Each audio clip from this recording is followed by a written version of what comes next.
See, I'm in healthcare industry for 30 years now. This is my third company. This is a bootstrap company.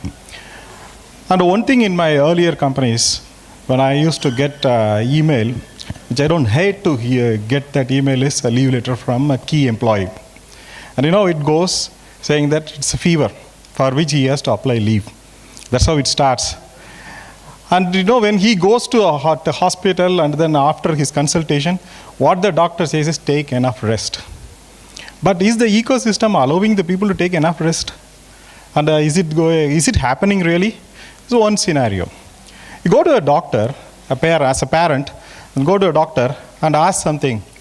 What do I do with my kid's fever? He says, periodically check the temperature, and if there is a fever, then administer the medicine. So what happens? We go ahead with the thermometer, we keep on poking the kid cries, and then we prolong the fever instead of solving the fever then and there. There are hundreds and thousands of models of thermometer in the market, but is there a one which can continuously monitor and give the most needy thing for the patient, the rest? What does it need? It needs this. The mother needs peace of mind. While by giving this particular thing, we need a different device to enable this to happen. That's when we came up with this thing called a fever watch. Such a simple device, it weighs less than 5 grams, and it holds the battery, which can last, no need to charge, there's no button or anything. It can hold the battery for next 120 days. Very simple device, the simplest form, and this is the smallest possible in the market today. Because of standards, not because of the technological limitations. How does it work? It works on Bluetooth. It's all there. It works on a Bluetooth. The information is got on a cell phone. From there, it goes to the cloud. It reaches the other side. Now it can continuously monitor, create trends, escalate, also give alerts, remote alerts. So this in a hospital scenario, how does it work? Is it brings the efficiency, like Mr. Aravind Dakshin said. I call it as 3 E's. He was telling 3 E, P, and E. I call it as engagement is possible. Then efficiency is possible. Then it brings the excellence, clinical excellence. All the 3 are possible with this. You can go through. I don't want to keep on talking about that because you can always read it. So what happens is the nurse need not be running between the patients. She will get the thing, which is what happens beyond ICU is nurse have to go through between the patients to collect the data, and cross-infection is possible. The efficiency is lost. Then the priority is lost because when there is an event happening within the ward, then the trivial smaller things are lost. And for that patient, this is very important. So the care is lost. Care for each individual patient is lost. This is the beginning of ensuring the IT reaching this area. This also, the same product can also go to home. At home, same thing happens. So what do? When we want to leave the patient alone and we want to go away, we are not alone. We are not happy with that. Our mind still lingers around. What is happening to the patient? So we wanted a device at a remote place to see how the patient is performing.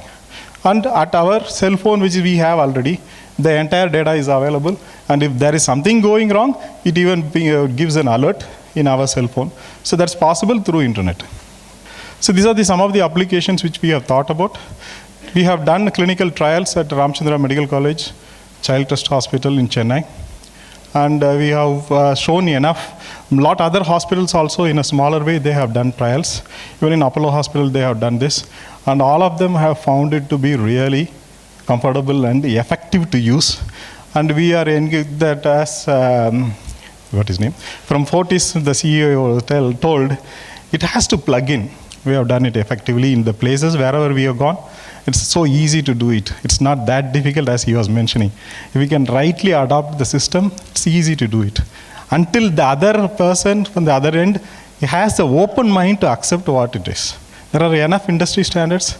We can definitely couple it with any of the systems much more easily. It's the mind, which is not the technology, is the limitation.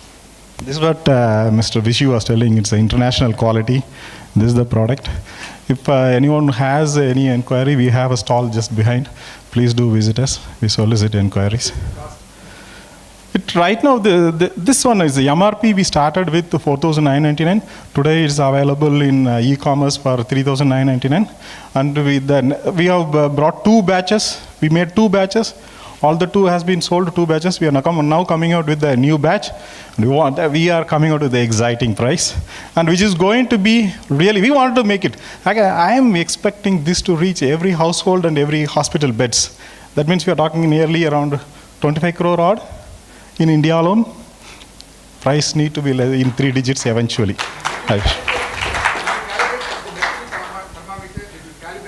Yeah, most of the clinical trials were done that way. They wanted to first trial was like this. They do with the nurses. They do parallel, blind studies were done. While this was kept on the patient, and the recording is done in a different place. The nurses continue to do their routine work, and eventually they compare. It was a very good, because we were able to consistently show a better result out of this. In one of the recent days, I'll tell you what happened. One of the recent days, one of the person whom I was talking, are you sure this is all okay? Because I wanted to be doubly sure. When we talk about a product, I don't want it to go wrong anywhere. So I was asking him. He said he pulled out the paper from a nurse who have done parallel the blind study. Out of the blind study, he pulled out a paper and then showed me this. He was talking the salesman work of pitching this product. The customer side, saying, see this paper, how they have filled in. I wanted to know whether it is 96.5 or 97.5 is being written, because it's written, overwritten, and the timing is not right. And he took blindly up 3-4 paper. Everywhere there were some errors. And with human intervention, always we can expect that to happen. And from the patient side, he doesn't want that to be happening to him. It can happen to anyone else, but not to him. So that is when this plays a critical role, because it's directly computable data. It's his data on his time. It becomes a good evidence also for eventually to cross-verify. So this can be used anywhere there is a temperature. This can be used. And one thing I want to answer this. See, a lot of startups, they think that somewhere we have to develop in a different way. One fundamental thing we didn't want to change was the technology and the technique of measuring. The technology is we use the proven technology, thermostats, which is there for age-old days. We can accept it. Accuracy is really good. Dependability is also good. The second thing is the technique. How are we going to measure? Where are we going to measure? Is again the conventional method of doing it only we have adopted. We didn't change that. Yes. That part is not changed, but the experience is completely changed. That's when the product becomes successful. I believe that. So I want to make a buzzer.